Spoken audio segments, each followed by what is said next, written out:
والموت آت ولا يدري المرء متى إتيانه. قد يكون المرء شابا يؤمل أن يجاوز في العمر 70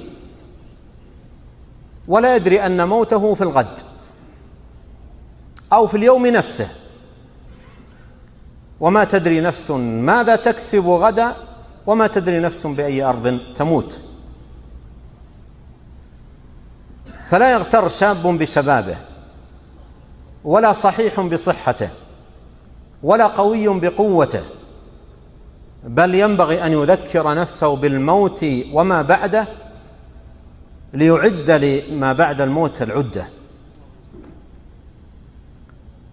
وتزودوا فإن خير الزاد التقوى واتقون يا أولي الألباب.